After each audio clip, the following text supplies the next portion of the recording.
Hello, everybody.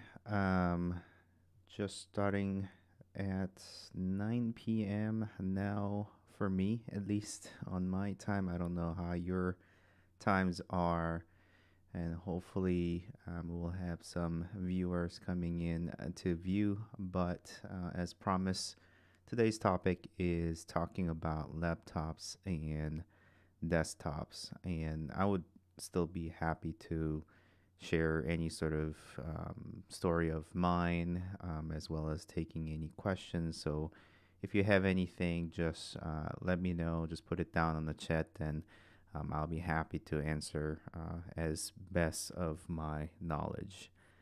Um, so today's topic is covered. Um, so this is a Let's Talk Tuesday session, and let me go pull up a couple of topics that I intended to share today.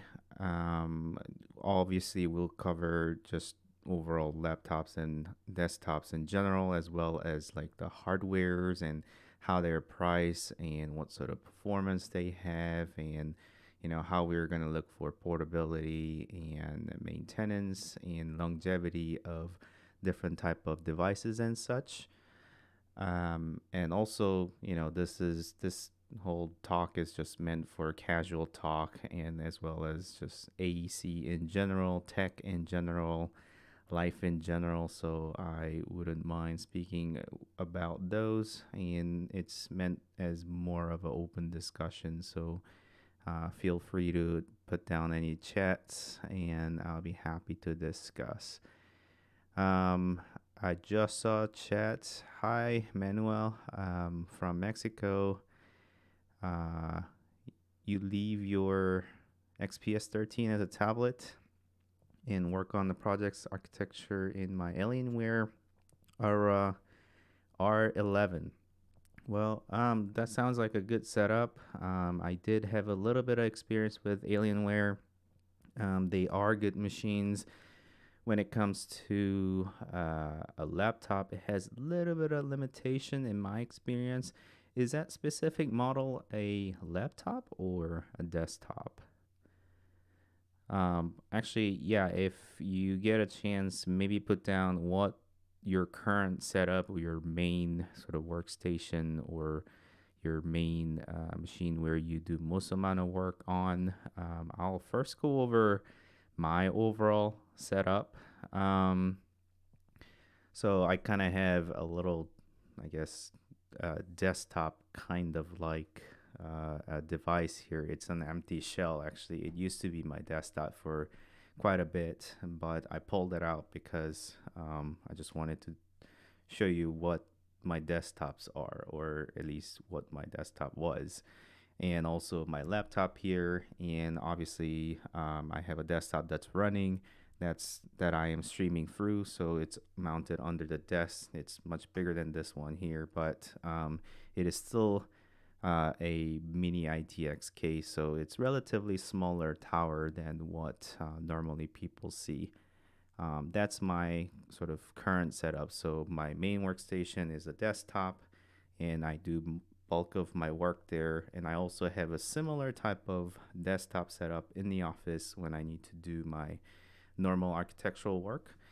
So I jump between desktops, and then, whenever I need to go elsewhere other than office or home, or if it's a dining table or kitchen table or somebody else's home or cafe and such, I'll do most of my work on a laptop. And obviously, my laptop isn't meant to do sort of work to be the workhorse where you do a lot of graphic heavy type of work. It is just meant for email tracking, and maybe, as I do video work, writing some outlines, or I actually utilize the Tween feature where you can write with your pen. So whenever I'm attending like a meeting and such, I'll jot down notes with my laptop. I find it to be the easiest way to just kind of keep track of things. So that's how I do it, and this becomes my notebook kind of as well.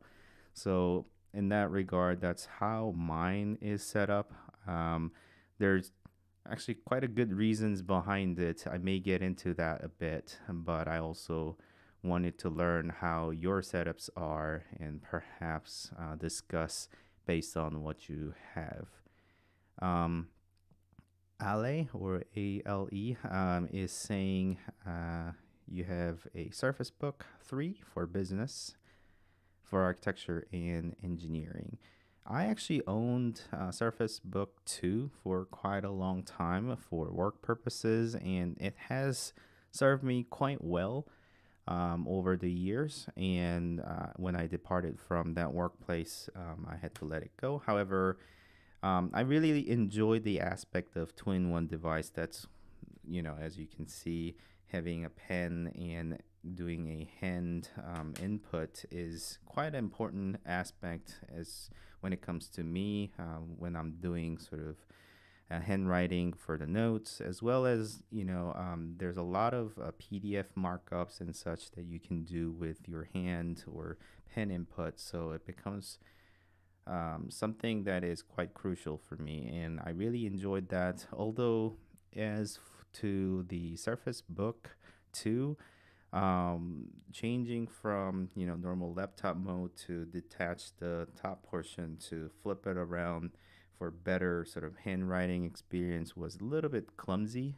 It took quite a long time, and if you were doing quite a lot of work that's relating to graphics card, it just wouldn't detach. You would have to like shut it down and all, and it just became really cumbersome. Whereas, I can go into the meeting for something like this, where it's two-in-one. You can just flip it over and you are good to go in terms of handwriting and writing notes. So that's what kind of I preferred instead, rather than trying to detach and flip it around. So, but a Surface Book 3, assuming it has a graphics card, dedicated graphics card in it. So that would be something definitely able to carry a good amount of work in there.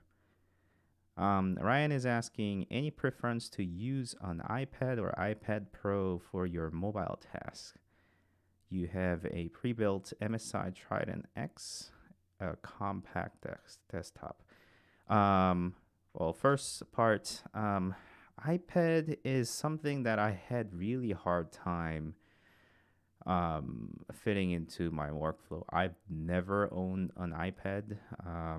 To me, phone is a must, and a laptop is almost a must because I still need to do job on the go. And I think tablet or iPad just fits too much in between where it overlaps too much with my phone. It's just big enough so that I don't have it all the time, just like my phone.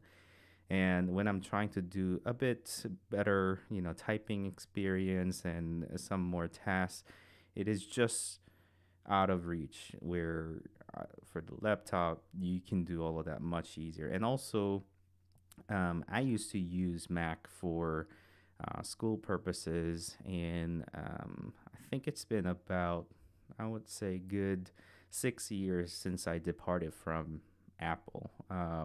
Not to say they're terrible or anything like that, but for price to performance ratio just didn't really make much sense to me. And bulk of the work that I do is solely possible on Windows. Therefore, it didn't really make sense to invest so much on a hardware that I'm not going to be able to utilize. So I departed from that. And if you're invested in a Mac or Apple ecosystem, I think it makes a bit more sense to own an iPad for your mobile sort of task. But I think for what I have, I just didn't really see it fitting so well. And also, there's quite a bit that you have to spend on top of iPad and iPad Pro to make it suitable for mobile tasks, such as buying pens or keyboards and making sure you get proper covers and such. It's just not coming in as an all-in package. And also, being able to manage file system is another thing, as well as I know it's been updated quite often, and also having a M1 chip in there is definitely a boost, but it still is somewhat finicky in terms of going from, let's say, your office workstation to iPad. It's a bit of um, it's a bit of hassle. In regards to the MSI Trident X, actually, I need to look for that one. Let's see what that is like. Since Manuel asked first, I'm gonna look for Alienware or R11 and see what that one is. So let me also share a bit of my screen.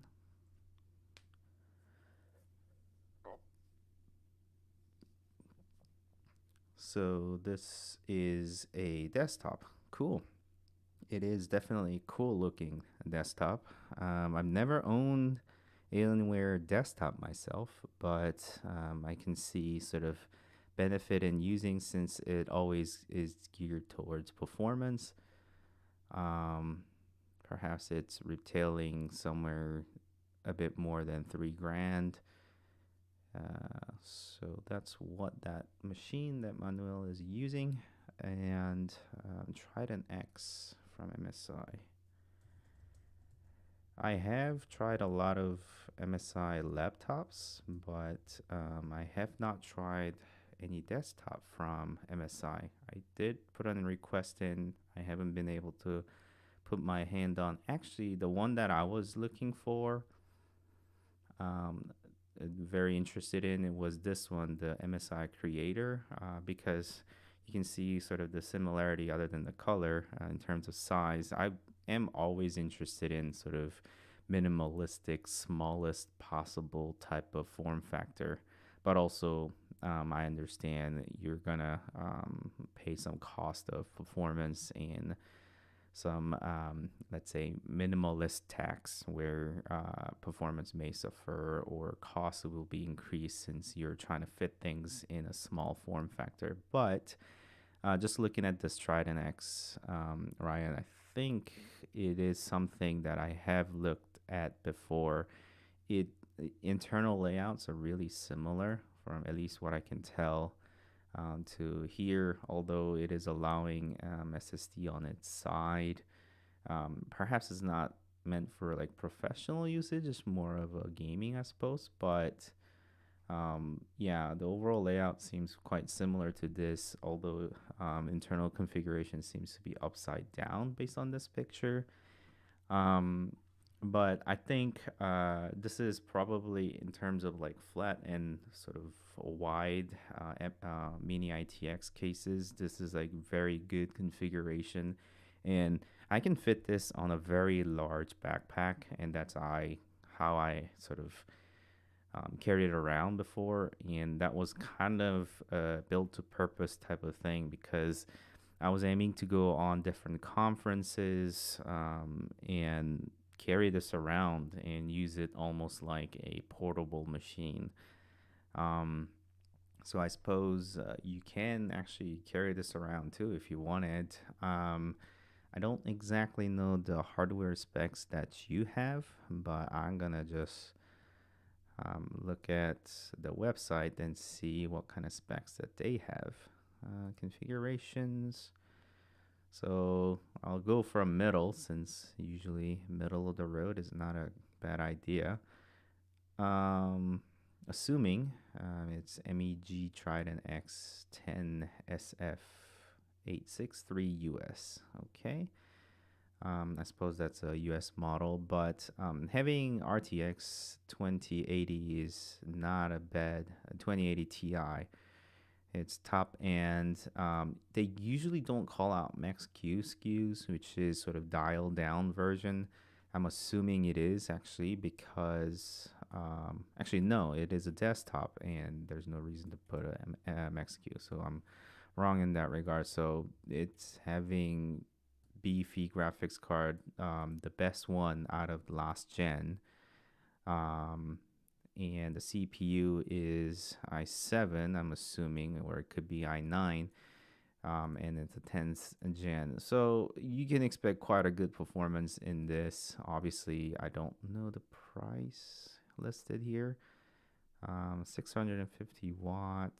Um, very comparable. It probably runs better than my machine. My machine is 2080 Super, and it is a 8th gen i7. So I'm assuming it's gonna be quite a performer there.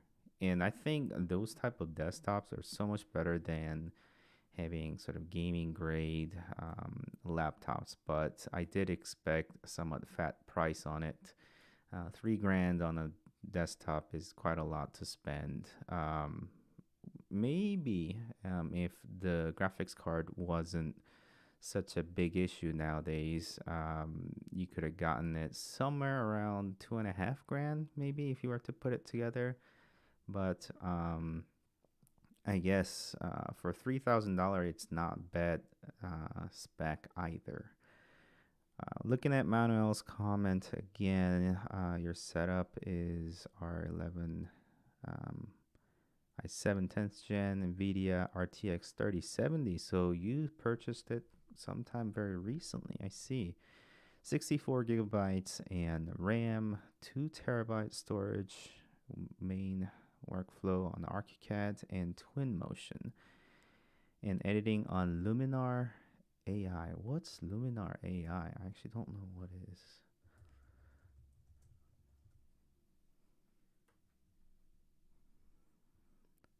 Photo editing. Oh, it's photo editing. AI. Okay, I think I've seen this before. Um, yeah. So, just looking at the Alienware, yeah, 3070 is a really good card. It's a really good performer. I had a privilege to test it out on one of the desktop machines, and it performed really well. So, it, it is definitely suitable for twin motion type of graphic heavy tasks. And, you know, if it wasn't so expensive or difficult to get graphics card nowadays, I think 3070 would have been sort of the sweet spot for getting your graphics card performing right for your tasks. All the real time rendering stuff requires graphics card. So notice graphics card is sort of what I look at for the very first in terms of spec, because that's something that's difficult to get as well as very important for at least my tasks, where I do a lot of real time renderings. Um, when it comes to CPU, I think it plateaus a bit since a couple of generation. Um, Unfortunately, architectural tasks don't really utilize multi-core processing, meaning you can throw many cores, but still it doesn't rely on many cores. It just bottlenecks to one core, and every task has to be kind of like spread out depending on the application. So I'm reluctant to say core actually matters in architecture, but single core speed actually matters. And for the longest time, Intel had sort of um, game ahead on single core performance. AMD is still holding its grounds quite well, and also actually catching up. And from what I've seen, they're pretty much the same these days. But I still feel, you know, you get what you need to get, and also whatever you have access to. You would get AMD or Intel. It doesn't really make much difference in terms of performance wise. Maybe you benefit a bit more on AMD side, since you can use a lot more applications and utilize some cores that way. But something like softwares from Autodesk or typical 3D modeling type of tools don't necessarily utilize the multi cores out of a single software. If you were to use PDF Viewer and then some sort of Autodesk software, then you'll end up using two different core. But Autodesk software will not spread the task into multiple cores. So that's unfortunately what current state of our workflow is. I don't think Luminar AI would take up ton of resources, so I think what you got there is definitely more than enough. I don't know how complex your tasks are, but depending on the complexity of your task, something like Twinmotion can be quite resource heavy. So that is what I'm realizing. Um, Also, broadcast to my students to those programs to teach landscape design. Nice with OBS and Microsoft Teams. Sometimes use my iPad Pro 11 to draw sketching online. So my XPS 13 was related to get simple. Yeah. Again, having sort of touch input and pen input, it's something important to me as well as I guess in your case as well. But yeah, being able to kind of sketch and draw is something that has been useful for me. Although unfortunately, I haven't been able to draw much lately.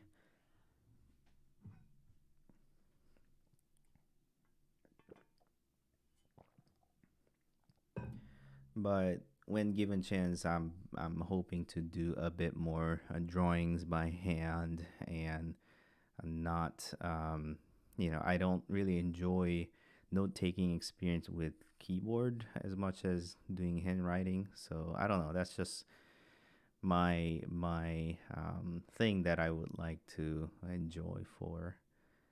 Um, yeah, if you have any questions, just put it down or discuss about your current setup. I'll be happy to discuss. If you have any questions regarding hardware, I'll answer with as at my best of knowledge. Um, so I think in terms of hardware's CPU, it only utilizes single core thread for most of the tasks that we have. I think price is another thing that we need to consider for these workstations could go so much in terms of price. 2 grand, 3 grand. You see 4 grand type of 4 or 5 grand machines, whether it be laptops or desktops. And I think there's a lot of marketing out there where for a workstation you've got to get like top of the line type of machines for your tasks. And I think a lot of cases it is not true. Something like NVIDIA Quadro has been something I feel somewhat controversial. You don't really need Quadro for most of case scenario. It is actually not faster than GeForce card, the gaming consumer grade cards. And it's been advertised as if you're doing professional work, you've got to get Quadro. Most case scenario, you probably don't, and you're probably better off spending that money on elsewhere, like other type of storage or RAM, something like that. And Quadro cards are so expensive. I just don't think it is worth spending that much money on a single card. Is sort of the stance that I have in terms of a graphics card. In my experience, what is the basic setup you recommend to students of architecture? That is a very good question. For the longest time, I've been recommending sort of, I guess, a low tier laptops with a dedicated graphics card as a student purpose machine laptop because that's what I needed when I was a student. But I know the environment kind of changed a lot. The landscape of student in college and how people get taught is really different nowadays because one, how many people are actually going to school? Can they attend online? Or and also there's a lot of remote working nowadays. So I don't know if schools are opening up any remote station where you can just remote into from like a laptop or much simpler desktop solution. I don't know how all of that is done these days, but um, I think it might be simpler answered if it is just a laptop for student purpose at the least. But assuming it's probably like mid tier or mid to low tier type of laptop, at least with a dedicated graphics card for architecture. And that easily goes a bit more than a grand in US dollars, so more than $1,000 in US. So somewhere between 1,000 or $1,500 range is a good target to hit. There's gonna be some sort of sale to get in for the student purpose. So I think that's where what I would recommend. Ali is saying Ali is saying the student book, the Surface Book work very well for you. The touching issue is a bit frustrating, yes, but it's manageable. Yes, I have a friend who wanted to know if he should get a laptop or desktop for AutoCAD. Yeah, so something like AutoCAD really isn't resource demanding. It is not heavy to run. AutoCAD is not much difficult to run. It is a lot of lines. Probably people recommended like beefier graphics card for it, like maybe 2 decades ago. But nowadays it's probably like it can probably run off of my laptop too for most amount of tasks, unless you're talking about like really complex 3D AutoCAD drawing. So um, I think laptops are fine, but also I feel like for AutoCAD specifically, you need large screen because when it becomes a lot of computer drawings or looking at a huge screen with a lot of line work that is not overlapping, I think it becomes quite crucial. So I feel like maybe like a middle of the road tier laptop paired with large screen, maybe something like 1440p screen would be something that is good. Obviously, you're going to need a mouse.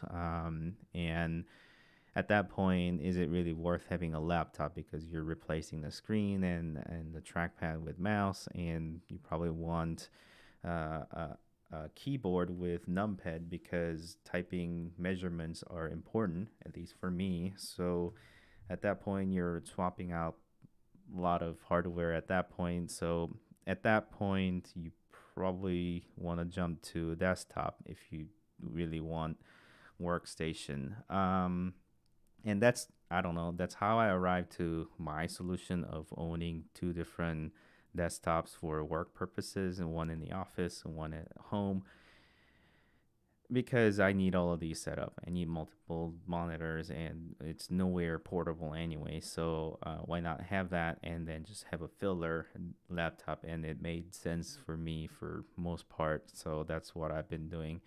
So maybe your friend stays in the office or home most of the time, then desktop would be fine. If your friend needs to go on a cafe or kitchen table to work all the time for whatever reason, laptop. But I think for longevity, desktop would work better. Um, and what do I recommend for minimum specs? For CPU, i5 is probably like the entry level. I'm gonna skip on AMD part because that hasn't been a mainstream in laptops in many case scenario. And if there is any, it's really get hard. It's really hard to get a hold of for at least AMD side. So I'm just gonna speak in Intel language, but also you can find something that is comparable in terms of spec wise. I have 8th gen, and it's been fine. I probably would have been fine with 6th gen or even less, because core count and single core speed for desktops or laptops didn't matter for quite a long time. Didn't matter as much, let's say. And later gens, I think it's better for laptops because the power efficiency has been better lately. So as the tiers go up, it doesn't become as faster, but power management and turbo, all of those algorithms become better. So your battery life becomes much better. So for laptops, that kind of matters. You probably want the latest generation of Intel CPU, perhaps i5 as a minimum, whether it be, I don't know, ninth, 10th, or 11th gen. And i7 is more ideal. And for a graphics card, you want to get at least RTX 2060. If it's in a laptop, it is most likely to be Max-Q variant, which is lesser than desktop RTX 2060. Again, I'm going to speak in NVIDIA graphics card because that's what I'm used to the most, but you can also find equivalent AMD cards in there. But RTX 2060, if you can get your hands on nowadays, because it's really hard to find graphics card right now. But 2070 for better performance, middle of the road. And then if you can, obviously RTX 2080. But here's an argument. RTX 2080 is not going to perform better in a laptop than a desktop because of thermal throttling as well as the power limitation. So why spend so much money on a laptop that is going to bottleneck? And that's sort of an argument that I have. You can put everything, but it is all going to suffer together because CPU is drawing power and it is putting out heat output, and then your GPU is going to try to draw from the same battery or power outlet, and then it is going to suffocate together with the CPU. So, and all of those are in a very small form factor. So, I don't know. It's somewhat arguable, and I would say somewhere 2060, 2070 is a happy ground, idealistic type of ground for graphics card. 30 series did not actually get better in terms of power and the performance ratio. So it didn't become more efficient. It just became better performing card, but it is going to draw same amount of power from your outlet or battery. Laptops are limited to somewhere around 250 watts at sort of max draw possible, and that is going to be all shared between all peripherals of the device as well as CPU and GPU. And even if your GPU is top performing, but it is still going to be very power hungry. Therefore, it is going to choke since it doesn't have all the power that it needs from either battery or the outlet. So, and overall throttle because of heat that's been generated inside of the laptop. And it's really difficult to properly cool a laptop. So, again, I think that's where the good balance is, RTX 2070 or 2060. So you got, Ali says, you got Asus ROG M15, i7 8 core RTX 2070. See, I think it is a good balance there because I would say because it is 2070, it is a little bit above the middle ground, but that is a good laptop to have. I'm assuming it is a laptop. It is a good laptop to have when it comes to performance to price ratio because um, it's not going to waste a lot or bottleneck somewhere. Actually, let me look. ROG M15. I don't think it is a desktop. ROG M15. Yeah, it is a laptop. Zephyrus. Okay. Yeah, I've owned a Zephyrus before, 15 inch, and it performs really well. The price really well. So that is something that I have recommended before as well. Only the part I don't really like is the fact that it has so much of gamer vibe to it. ROG, Republic of Gamers. So it's got ton of RGB lights. My keyboard always rainbows and goes in different color. I just want it to be simple white keyboard is something that I had an issue with. Also, it had like RGB light on the back where laptop lifts up and then it vents, and it was impossible to turn that off. It just kept coming back on, and that's something that I struggled through. Um, what is the best architectural laptop on budget? That is a very difficult question to answer because anything on budget becomes really difficult. And once you say, "Oh, this is the best one," or once you or your mind is set on like one thing, hey, this is the really really good one at the least.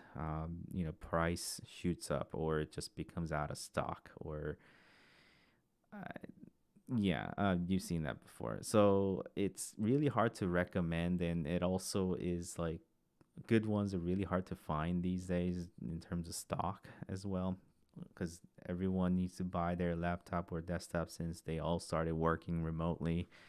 Is the world we live in right now. So that's been somewhat difficult, but I have recommended MSI 15-inch Creator series because it's again got a very good balance between performance and the price, as well as form factor in terms of a laptop.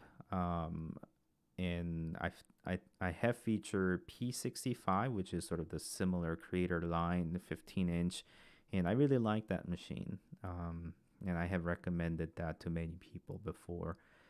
As to some other ones, I know there's many laptops that I haven't tried. Obviously, I can't recommend something I haven't tried personally. But again, Asus ROG Zephyrus series are pretty good laptop as well. Only gripe that I have is again the gamer revive. What are my thoughts about new iPod? You mean iPad Pro? iPad Pro with M1 chip. And do you consider it as a laptop? I knew someone was going to ask me that question. And I've been, I'm always, having my eyes out there for, Apple side, even though I have jumped a bridge a while back, like for 6 years ago. But M1 chip is a great performer. Just looking at the performance metrics, M1 just battery life for portability, and just performance wise, it's just done really really well. But it's just so isolated on its ecosystem. I've jumped the bridge of Apple ecosystem because of this isolation. A lot of things that I do, like some of the architectural software, simply do not work on Mac side. I love the design and how Apple always has done industrial design, but and as a designer, I appreciate all of those aspects. It's just a price that you have to pay for, at least what it used to be. But with introduction of M1 chip, it's become very reachable, and the price became very reachable. But with iPad Pro, I probably wouldn't consider it as a laptop just yet, unless the chip becomes maybe not so much the chip, but more of like the accessories and overall kit. Then you do own it to be a laptop, as well as the software side. You're still running iPad OS, and it's not as fluid as owning a regular Mac device or even Windows laptop. so much of workflow that I have is unique to only on Windows that if I were to jump onto Mac, it wouldn't make much sense, at least for me. But I know some people are still on Mac side.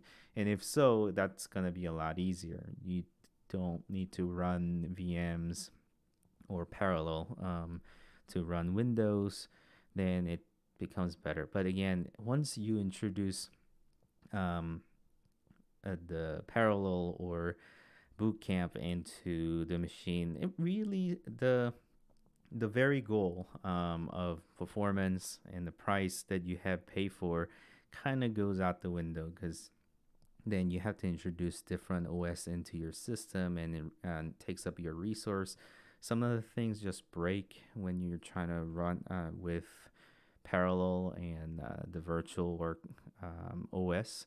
So I don't know. It doesn't become as efficient, and at that point, it's just not worth the hassle. But when all of those iron out in terms of OS, when iPad OS is much like regular iOS, and then also, um, did I say iOS? Is it?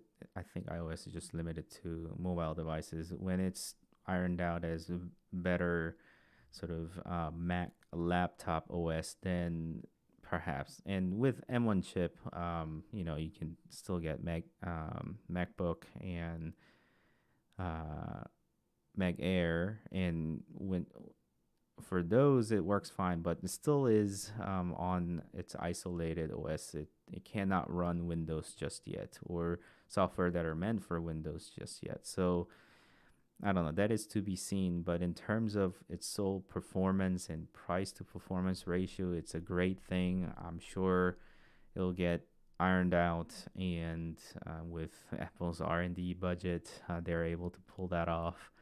And a lot of people are going to enjoy that, and the ecosystem is going to develop there. But I don't consider it as a laptop at all right now. Yeah, Ali says, yeah, the gamer stuff. I don't like design too because it's for gamers. And, I casually game as well, but I don't need to shoot RGB everywhere.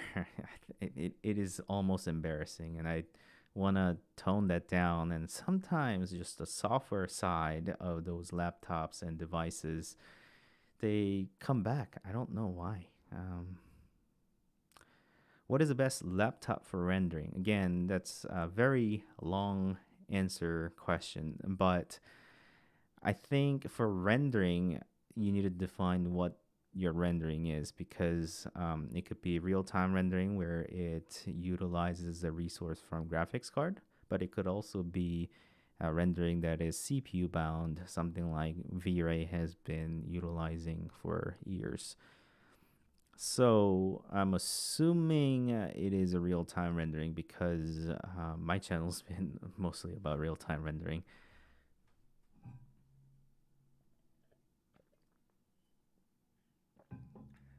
If so, again, GPU really matters. And if you're able to kind of go back to what I was talking about, GPU, um, best is hard to define because, yeah, on Enscape or V-Ray, okay.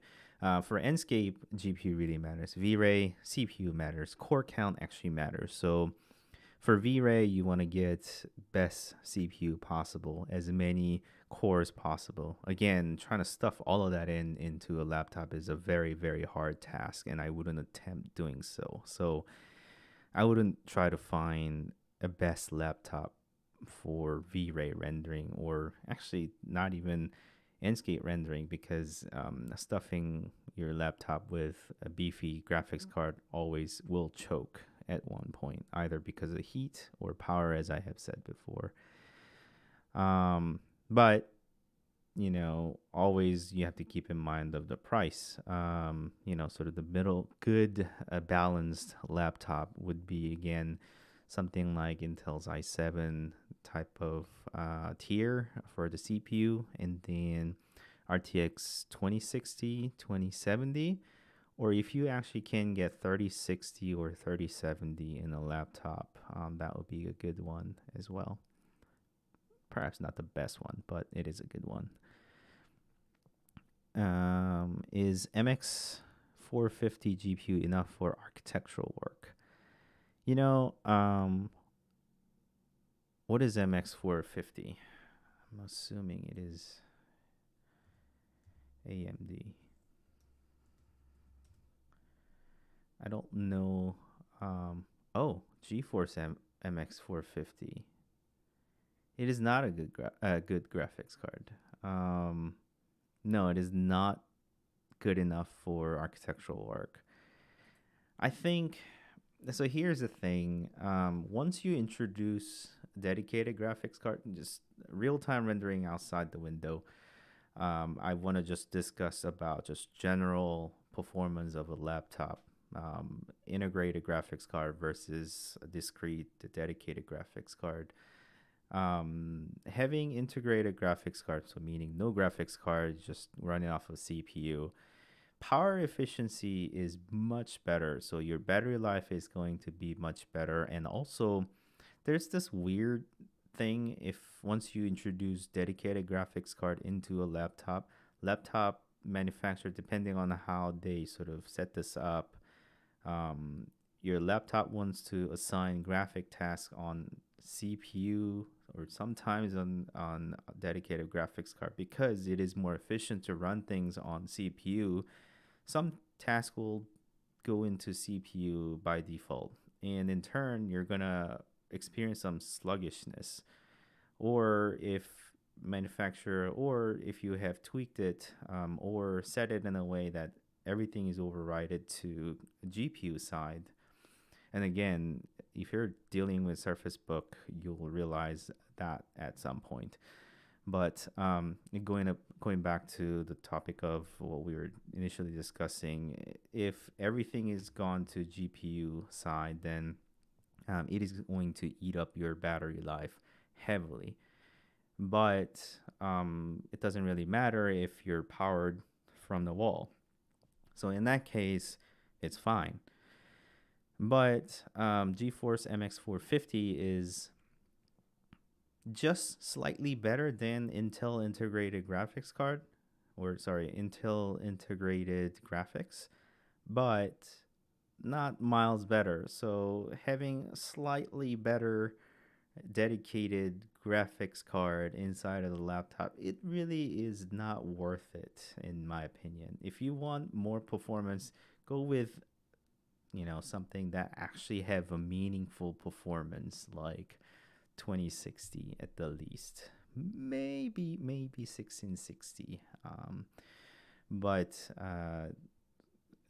no, something less than 1650 is going to not really help you in a meaningful way. It still is going to be very sluggish in terms of graphics performance, is what I've seen and what I have experienced. So the short answer for that is no. No, I don't think it is good enough.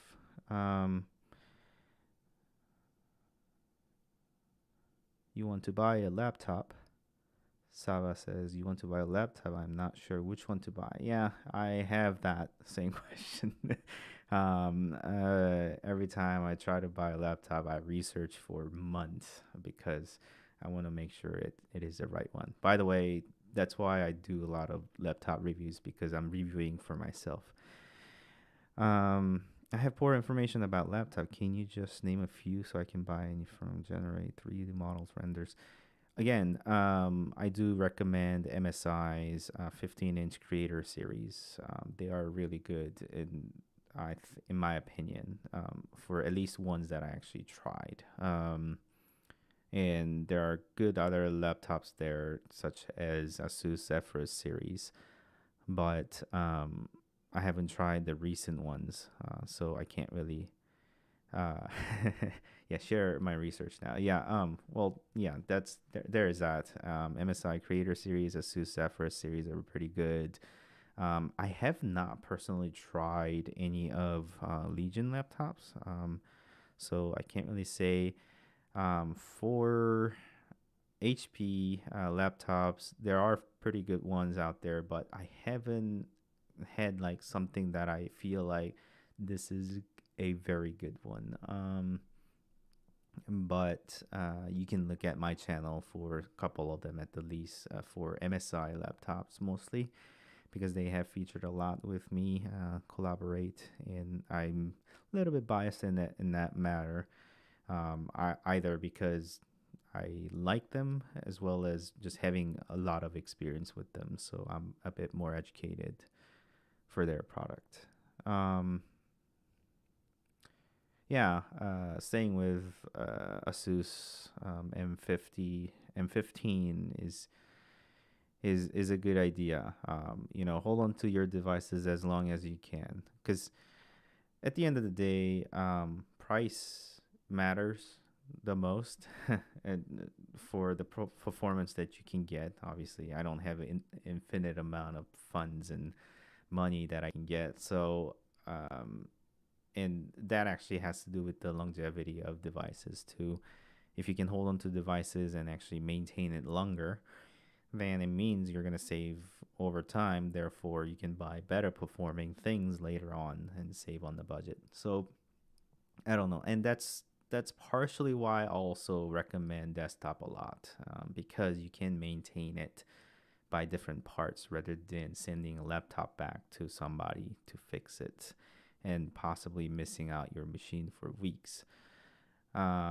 Whereas for a desktop, you can order parts yourself, maybe overnight it from Amazon and then fix it yourself, or being able to upgrade down the line. And once you start to kind of develop this parts part parted system where you have multiple machines in your household or within your reach, then you can swap out parts to upgrade later down the road, and you can save quite a lot. And some of the parts don't really go old, like a lot of RAM when you first buy it, and you can just fit more into your device, and you don't have to swap it out, and no money is wasted in that regard. And also, like storage devices, um, 4 terabyte hard drives have maintained their price for a very long time. As long as it works, you don't need to upgrade. Whereas laptop, all the storage devices that are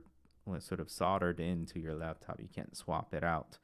So when you decide that you need bigger storage, then you're gonna have to replace the entire laptop. So I don't know. In that regard, I always find desktop to be more suitable for your work related or professional related tasks.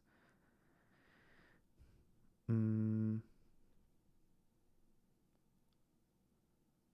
you're looking for 3D rendering program. Which is experience has been better?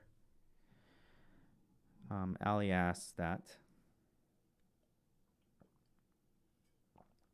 I have shared several videos, probably more than several, on my channel regarding 3D rendering programs. V-Ray, Lumion, Enscape, Twinmotion. I haven't really tried all that much, to be very honest, but that is a good program as well, as far as the rendering programs go. And there are many out there. They're all priced different. You're gonna have to try yourself and see which one is most suitable for your task.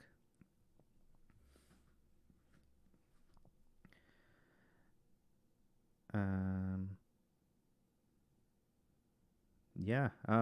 Do research, watch other YouTube videos regarding different type of laptops and see which is suitable. And building your own PC is really not a bad habit to get into. Some people work in their garage on the weekends and nights to fix their car or modify their cars, or I don't know, build a little shed, a backyard.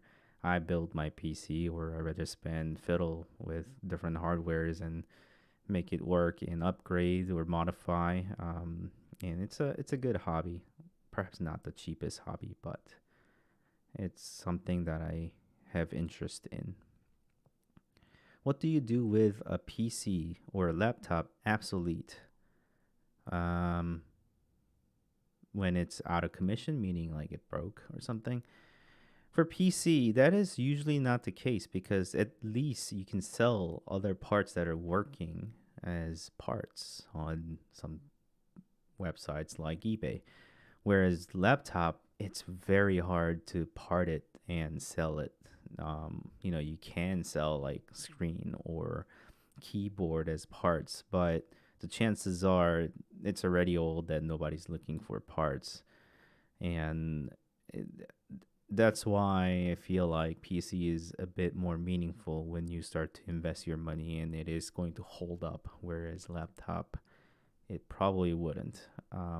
For laptop that is obsolete, I had a terrible experience with Surface Pro 4 where my screen started to lift up, and when I tried to replace the bulging battery, I accidentally cracked the screen. Well, I knew I was gonna crack it because it was very, very sophisticated process or delicate process, let's say.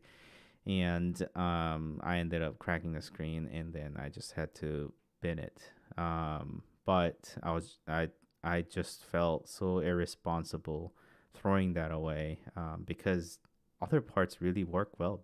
Other than the battery and cracked screen, it's a flawless device. It didn't even have a scratch on the screen, yet I cracked it. So I was really sad. So I actually paid to fix it. It probably ended up in Microsoft landfill, and they just sent me a refurbished device.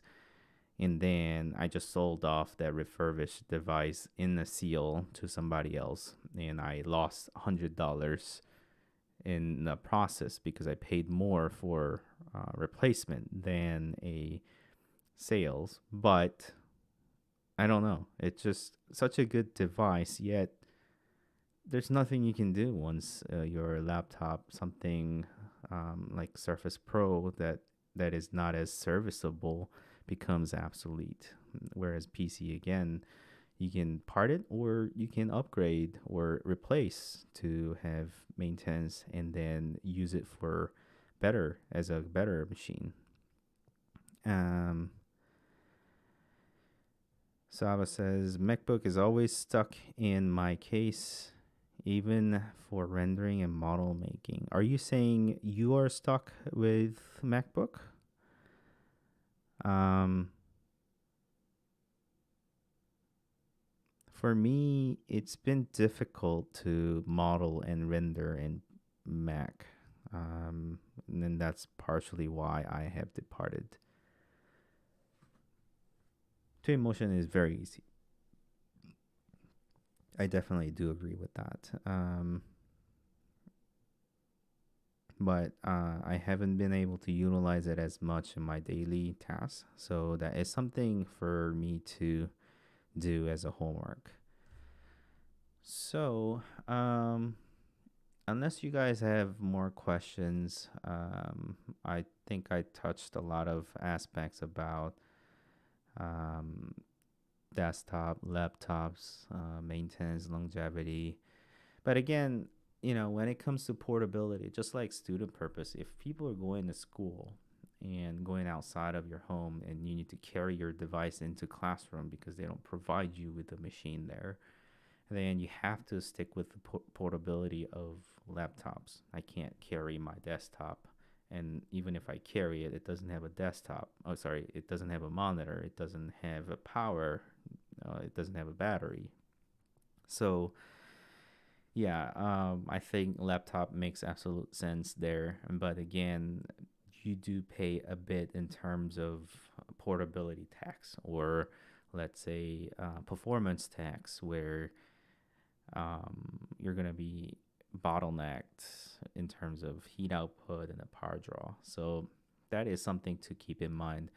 And something that is very important for graphics card, the same, let's say, RTX 2070 card inside of laptop is not the same RTX 70 that's inside a desktop. It is going to perform much less because it doesn't have enough of power draw possible, and also the heat is not going to be vented as well as it does in a desktop. So um, I don't exactly know the itemized price inside of the laptop, but a lot of people just see those numbers and, oh, it is going to perform as well as RTX 2070 that's inside a desktop. That's not the case. So that's something for you to keep in mind for those of you who wants to stick to laptop for and looking at those numbers in terms of graphics cards.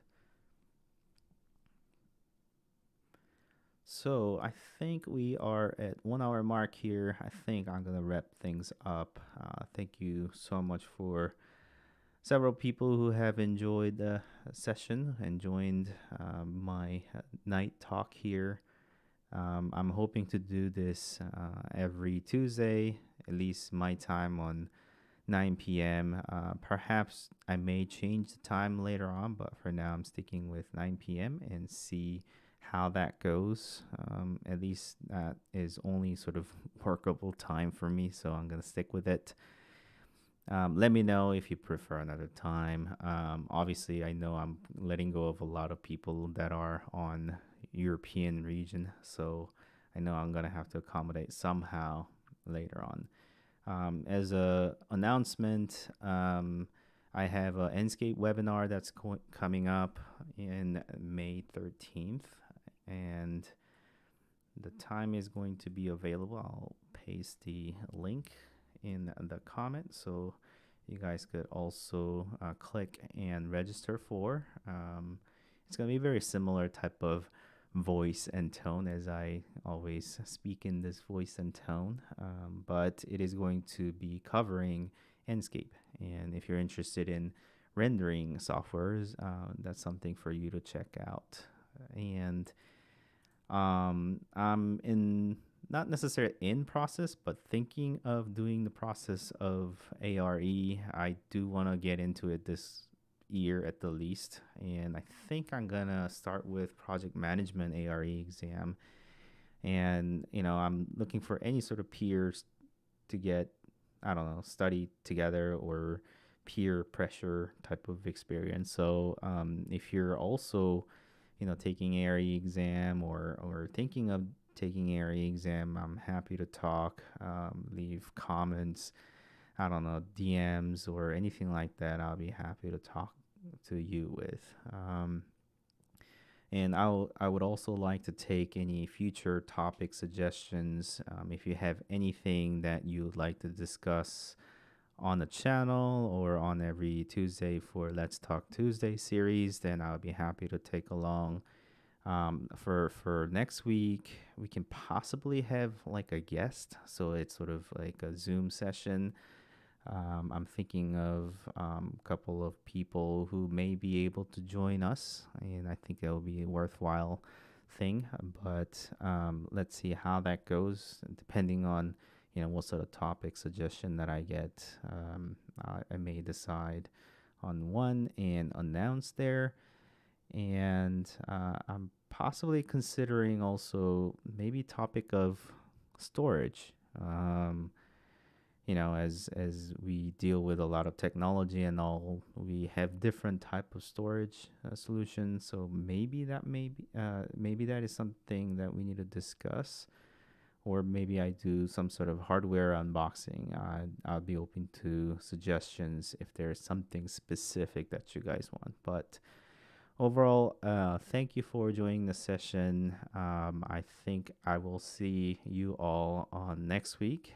And don't forget to like and subscribe my channel so that you guys could enjoy all the videos that I produce, as well as these every Tuesday session.